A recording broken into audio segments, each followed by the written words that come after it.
मागच्या भागामध्ये आपण प्रसामान्य संभवक्राचा उपयोग कसा होतो हा दोन कच्च्या प्राप्तांकांची तुलना करण्यासाठी कसा केला जातो ते आपण बघितलं होतं। आता आपण या प्रसामान्य संभवक्राचा आणखीन एक उपयोग बघू, तो म्हणजे दिलेल्या दोन गुणमर्यादेत गुण मिळवणाऱ्या विद्यार्थ्यांची संख्या कशी काढायची। आता हे एक उदाहरण मी या ठिकाणी घेतलेलं आहे, परंतु ते उदाहरण घेण्यापूर्वी थोडीशी माहिती आपल्याला करून घ्यावी लागेल। ती अशी की आपल्याला हे माहिती आहे की हा जो प्रसामान्य संभवक्र आहे ह्याच्या खाली 10,000 जनसंख्या घेऊन शास्त्रज्ञांनी एक टेबल तयार केलेला आहे आणि त्या टेबलमध्ये आपल्याला x भागिले सिग्मा, आता हा x म्हणजे त्या ठिकाणी स्मॉल x वापरलेला आहे। हा x म्हणजे कॅपिटल X वजा m म्हणजे प्राप्तांक वजा m म्हणजे त्या गटाचं मध्यमान, आणि हा सिग्मा म्हणजे प्रमाण विचलन आहे। आणि आपल्याला माहिती आहे की हे जे प्रसामान्य संभवक्र आहे ह्याचं एकक हे सिग्मामध्ये रूपांतरित केलेलं आहे, म्हणजे गुणांकांमधून ते सिग्मामध्ये रूपांतरित केलेलं आहे। आणि त्याच्यामुळे आपण हा जो प्रसामान्य संभवक्राचा परमोच्च बिंदू आहे याच्यातून x अक्षावर लंब टाकला तर या ठिकाणी आपल्याला केंद्रीय प्रवृत्ती मिळते, म्हणजे मध्यमान मिळतं। परंतु प्रमाण विचलन या एककामध्ये ते किती मिळतं? 0 असतं प्रमाण विचलनाच्या एककामध्ये। आणि मग या ठिकाणी उजव्या बाजूला धन सिग्मा अंतर येतं आणि डाव्या बाजूला ऋण सिग्मा अंतर येतं, आणि ते आपल्याला माहिती आहे धन 3 आणि ऋण 1 ऋण 2 ऋण 3 अशा पद्धतीने त्याचा विस्तार झालेला आहे।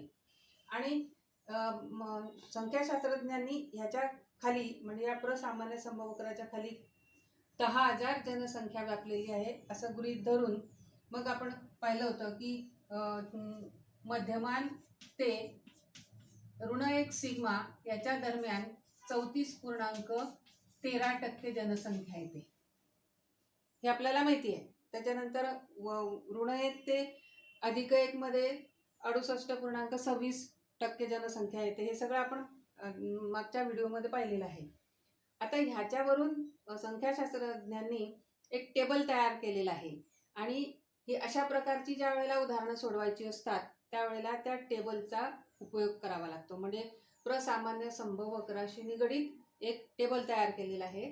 त्या टेबलमध्ये x भागिले सिग्मा हे एक एकक घेतलेलं आहे आणि त्या संख्या दर्शवलेल्या आहेत। तर त्या संख्या 10,000 या जनसंख्येला उद्देशून किंवा 10,000 जनसंख्या लक्षात घेऊन ते टेबल तयार केलेलं आहे। आता त्याच्यामध्ये आपल्याला पहिली रो जर बघितली तर x भागिले सिग्मा आणि इथे म्हणजे 0.00 0.01 0.2.03 अशा प्रकारच्या किमती दिलेल्या आहेत। त्याच्यानंतर पहिली रो इथे 0.0 0.1 0.2 0.3 अशा पद्धतीने 5.0 पर्यंत दिलेला आहे, म्हणजे इथे x भागिले सिग्माचे किमती दिलेल्या आहेत। आता ह्या x भागिले सिग्माच्या ह्या पण किमती आहेत आणि ह्या पण किमती आहेत, पण ह्या इथे समजा आपल्याला 1.34 सिग्मा या अंतरावर म्हणजे मध्यमानापासून 1.34 सिग्मा या अंतरावर किती केसेस येतात 10,000 मध्ये त्या जर पाहिजे असतील तर इथे 1.3 आहे, परंतु 1.34 पाहिजे आपल्याला, म्हणून मग आपण 0.04 चा रकाना विचारात घ्यायचा आणि त्या रकान्याचा म्हणजे तो जो रकाना आहे तो रकाना आपण 1.3 च्या रोशी जुळवायचा। जर आता आपण तो जर जुळवला 1.3 आणि 34 म्हणजे 0.4 पर्यंत जायचं आहे, तर 1.3 आणि 0.4 हे जर आपण त्याचा जर छेदनबिंदू घेतला तर तो आपल्याला मिळतो 40.99। म्हणजेच या मध्यमान ते 1.34 सिग्माच्या दरम्यान 40.99 म्हणजे 4099 एवढ्या एवढी जनसंख्या येते ही 10,000तली आहे आणि शेकडेवारीमध्ये जर आपल्याला रूपांतरित करायचं असेल तर ते किती होईल 40.99% अशी ती जनसंख्या येईल. तर अशा पद्धतीने आपल्याला हा टेबल पाहायचा असतो. आता आपण उदाहरणं सोडवत असताना पुन्हा आपल्या ते लक्षात येईल की तो टेबल कसा पाहायचा. आणखीन एक उदाहरण आपण जे बघितलं होतं की मध्यमान ते 1 सिग्माच्या दरम्यान 34.13% क्षेत्र येतं. तर इथे बघा हा जो पहिला कॉलम आहे किंवा पहिली रो आहे त्याच्यामध्ये 1.0 आणि 0.00च्या कॉलममध्ये जर आपण ती संख्या बघितली तर ती बरोबर आपल्याला 34.13 दिसते आहे. म्हणजे शेकडेवारीमध्ये ते 34.13 झाली. 10,000मध्ये ते 3,413 आहे. 100मध्ये ती येईल 34.13. तर अशा पद्धतीने हा टेबल आपल्याला उपयोगात आणायचा असतो. आता आपण उदाहरणाकडे वळूया. आता उदाहरणामध्ये आपल्याला असं दिलेलं आहे की एका प्रसामान्य संभववक्राचे मध्यमान 50 आणि प्रमाण विचलन 15 आहे. पहिला प्रश्न विचारलेला आहे की 47 आणि 60 या गुणांच्या दरम्यान किती टक्के गुणांक येतात. आणि दुसरा प्रश्न विचारला आहे 40 ते 47 या गुणांकांच्या दरम्यान किती टक्के गुणांक येतात. आता पहिला प्रश्न आपण विचारात घेऊ की 47 ते 60 या गुणांकांदरम्यान किती टक्के गुणांक येतात. आता या गटाचं मध्यमान जे आहे ते 50 आहे. म्हणजे या ठिकाणी 50 हा प्राप्तांक आहे आणि 47 हा प्राप्तांक जर आपण विचारात घेतला तर तो काय येईल या मध्यमानाच्या डाव्या बाजूला येईल. म्हणजे इथे कुठेतरी हा 47 प्राप्तांक येईल. नंतर दुसरा प्राप्तांक आहे 60 हा मध्यमानाच्या उजव्या बाजूला येईल. तो साधारणपणे असं समजूया की या ठिकाणी तो येईल 60. आता ह्याचं एकक आपल्याला सिग्मामध्ये आहे माहीत आहे आणि हे जे प्रमाणित टेबल तयार केलेलं आहे ते पण x भागिले सिग्मा म्हणजे सिग्मा अंतरामध्ये ते त्याचं रूपांतरित करून टेबल तयार केलेलं आहे. म्हणजेच मग आपल्याला काय करावं लागेल की हे जे कच्चे प्राप्तांक आहे यांचं सिग्मा अंतर आपल्याला आधी काढावं लागेल आणि मग त्या सिग्मा अंतराचा विचार करून मग त्या विशिष्ट क्षेत्रामध्ये किती टक्के येतात ते आपल्याला काढावं लागेल. आता समजा 47 ते 60 म्हणजे हे जे क्षेत्रफळ आहे हे पूर्ण आपल्याला या क्षेत्रफळामध्ये किती टक्के विद्यार्थी येतात ती टक्केवारी आपल्याला या ठिकाणी काढायची आहे. तर ती आपण आता इथे काढू. 47चं सिग्मा अंतर काढू.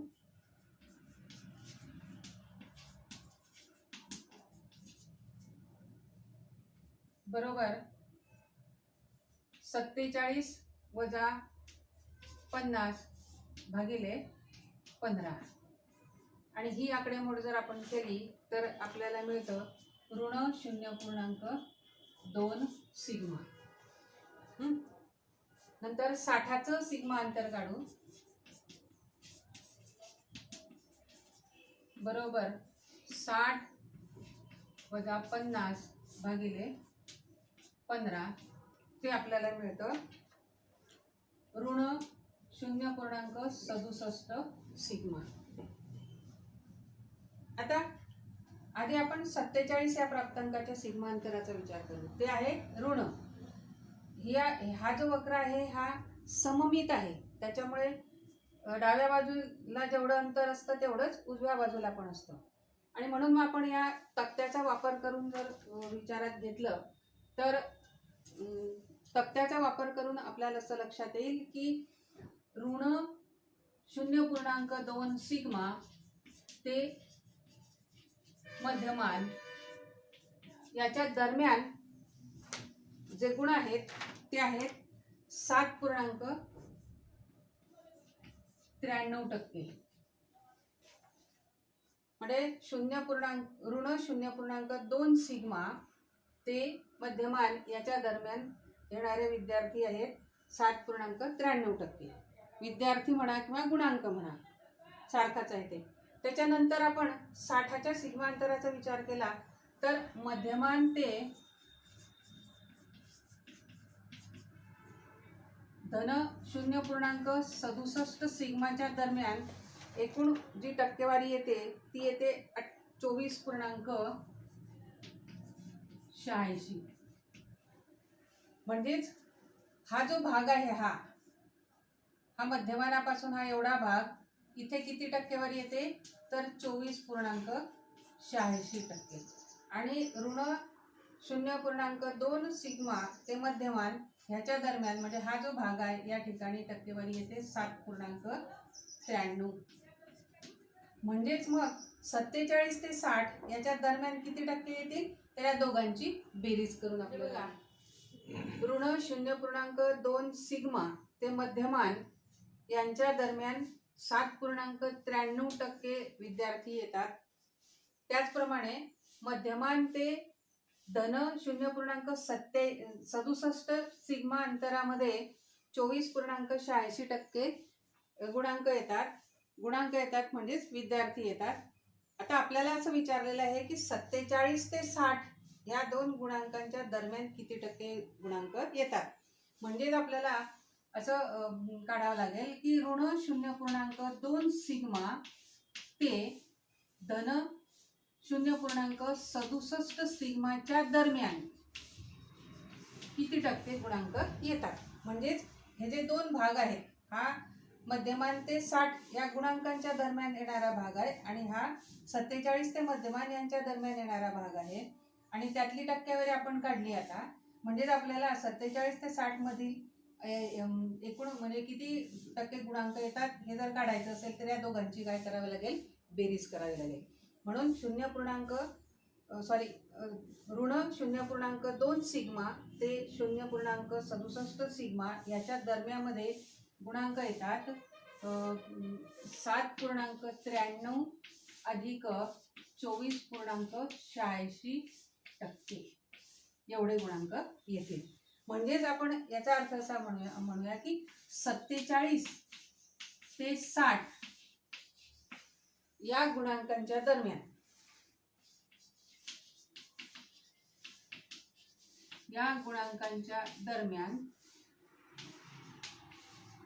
किती टक्के गुणांक येतात तर 7.93 अधिक 24.86 म्हणजेच 32.79% गुणांक येतात. 32.79% गुणांक हे 47 ते 60 या दोन गुणांकांच्या दरम्यामध्ये येतात. म्हणजे या एवढ्या भागामध्ये एकूण 32.79% विद्यार्थी येतात. म्हणजे इथे दोन गुणांकांच्या दरम्यान आपल्याला किती टक्के गुणांक येतात हे काढण्यासाठी आपण काय केलं तर त्या दोन्ही गुणांकांचे सिग्मा अंतर काढले आणि मग मध्यमानापासून ते कोणत्या दिशेला आहेत त्याच्यानुसार त्यांच्यामध्ये किती टक्के गुणांक येतात म्हणजे सिग्मा अंतर आणि मध्यमान यांच्या दरम्यान किती टक्के गुणांक येतात ते काढून इथे या ठिकाणी आपल्याला दोघांची बेरीज करावी लागली. आता आपण दुसरं उदाहरण सोडवू. आता दुसरा प्रश्न असा आहे की 40 ते 47 या गुणांकांच्या दरम्यान किती टक्के गुणांक आहेत. मग इथे सुद्धा आपल्याला 40 आणि 47 या दोन्ही गुणांकांचे सिग्मा अंतर काढावे लागतील. आता 40 चे सिग्मा अंतर काढू आपण.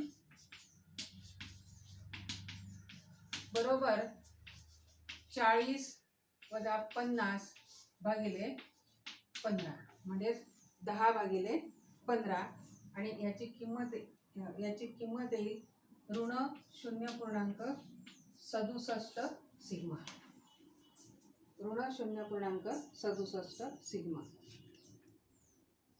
आणि 47चं जे सिग्मा अंतर आहे ते आपण काढलेलंच आहे. 47चे सिग्मा अंतर बरोबर ऋण 0.2 सिग्मा हे काढलेलं आहे. आणि मध्यमान ते 47 ते मध्यमान यांच्या दरम्यान किती टक्के विद्यार्थी येतात किंवा गुणांक येतात तर ते 7.93. आता 40 हा प्राप्तांक हा या मध्यमानाच्या डाव्या बाजूला साधारण या ठिकाणी असं आपण म्हणूया. तर आता हे सिग्मांतर 40चं सिग्मांतर विचारात घेतल्यानंतर आपल्याला 40 ते मध्यमान यांच्या दरम्यान येणारी जी टक्केवारी आहे ती टेबलच्या आधारे काढावी लागेल. म्हणजेच आपण आता असं म्हणूया की ऋण 0.67 सिग्मा ते मध्यमान याच्या दरम्यान किती टक्के येतात, तर ते येतात 24.86.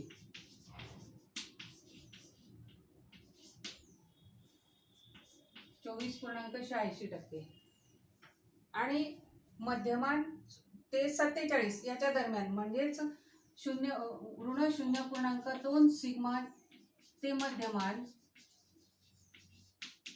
याच्या दरम्यान टक्केवारी येते ती 7.93. 7.93. आता आपल्याला प्रश्न असा विचारलेला आहे की 40 ते 47च्या दरम्यान किती येतात, म्हणजे हा जो भाग आहे या भागामध्ये किती टक्के गुणांक येतात हे आपल्याला या ठिकाणी काढायचं आहे. म्हणजे त्यात आपल्याला कसं काढावं लागेल, तर हे जे मध्यमान ते 40 याच्या दरम्यान येणारी टक्केवारी ही आपण मध्यमान ते 47 किंवा 47 ते मध्यमान याच्यामध्ये येणारी टक्केवारी जर वजा केली तर आपल्याला ही आवश्यक असणारी टक्केवारी मिळू शकते. म्हणजेच आपण असं म्हणूया की ऋण 0.67 ते ऋण 0.2 सिग्मा याच्या दरम्यान जे विद्यार्थी आहेत ते येतील 24.86 वजा 7.93%. म्हणजे इथे वजाबाकी करावी लागेल. आणि आता ऋण 0.67 म्हणजेच 40 ते 47 या गुणांकादरम्यान येणारी टक्केवारी ती आपल्याला मिळेल 16.93.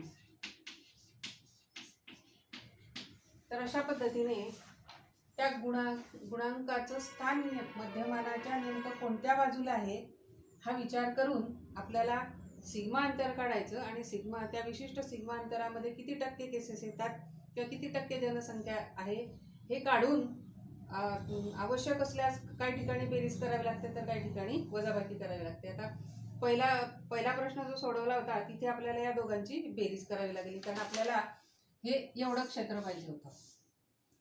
आणि दुसऱ्या उदाहरणामध्ये दुसऱ्या प्रश्नामध्ये जे विचारलेलं होतं 40 ते 47च्या दरम्यान येणारी टक्केवारी, त्यावेळेला आपल्याला काय करावं लागलं की या पूर्ण म्हणजे 40 ते मध्यमान याच्या दरम्यान येणारी जी संख्या आहे त्याच्यातून आपल्याला 47 ते मध्यमानच्या दरम्यान येणारी टक्केवारी वजा करावी लागली.